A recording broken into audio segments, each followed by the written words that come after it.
السلام علیکم ورحمۃ اللہ وبرکاتہ۔ الحمدللہ کفا وسلام علی عبادہ الذین اصطفیٰ، اما بعد۔ محترم ناظرین اکرام، آج کی نشست کا موضوع ہے امفان کا طوفان، سپر سائیکلون امفان۔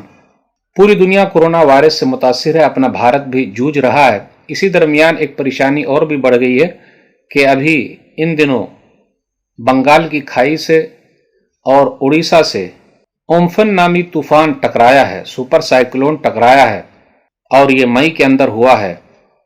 لوگوں کا کہنا یہ ہے کہ 21 سال کے بعد لوگوں نے اپنی آنکھوں سے اتنی تیز آواز کے ساتھ ہوا دیکھی ہے۔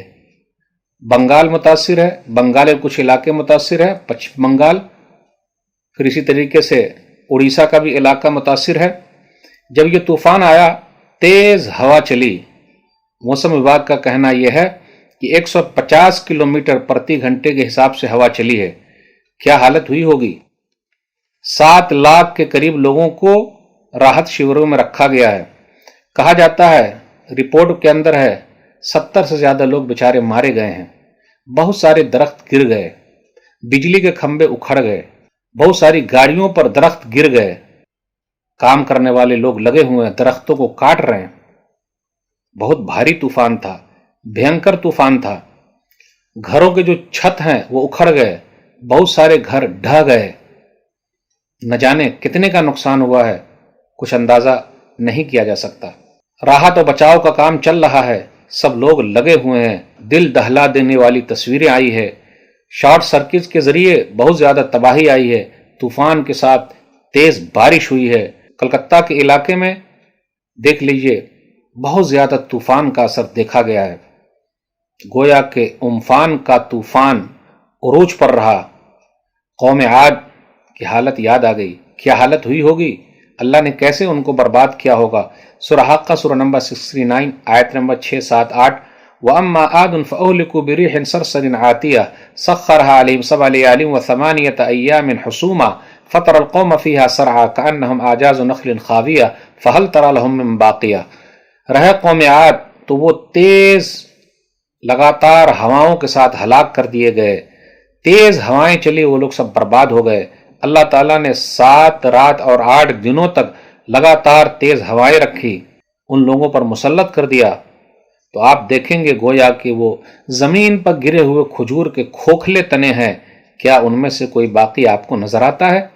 تو ناظرین کرام، یہ جو تیز ہوائیں چلتی ہے، غور کیجئے گا، گھبراہٹ بھی ہے، اللہ کی طرف سے عذاب بھی ہو سکتا ہے۔ بنگال کی کھائی میں جب یہ طوفان ٹکرایا، سمندر میں تیز موجیں، لہریں اوپر اٹھی، اور کتنا نقصان ہوا بارش کی وجہ سے اندازہ لگانا مشکل ہے۔ جب ایسی تیز ہوائیں چلے، طوفانی بارش ہو، تو ہمیں اور آپ کو نبی صلی اللہ علیہ وسلم کی دعا پڑھنی چاہیے۔ صحیح مسلم کتاب الاستسقاء حدیث نمبر 899، نبی صلی اللہ علیہ وسلم دیکھتے جب تیز ہوائیں چل رہی ہے تو یہ دعا پڑھتے، اللہم انی اسألک خیرہا وخیر ما فیہا وخیر ما ارسلت بہ وَأَعُوذُ بِكَ مِن شَرِّهَا وَشَرِّ مَا فِيهَا وَشَرِّ مَا أُرْسِلَتْ بِهِ۔ اے اللہ، میں تجھ سے اس ہوا کی بھلائی کا سوال کرتا ہوں، اور اس بھلائی کا سوال کرتا ہوں جو اس کے اندر ہے، اور اس بھلائی کا سوال کرتا ہوں جسے دے کر یہ بھیجی گئی ہے۔ اے اللہ، میں آپ کی پناہ میں آتا ہوں اس ہوا کے شر سے، اس کی برائی سے، اور پناہ چاہتا ہوں اس شر سے جو اس کے اندر ہے، اور پناہ چاہتا ہوں اس شر سے، اس پریشانی سے جسے دے کر یہ ہوا بھیجی گئی ہے۔ اس لیے میرے بھائیوں، لوگوں کی پریشانی جو ہے، پریشانی کو دور کیجئے۔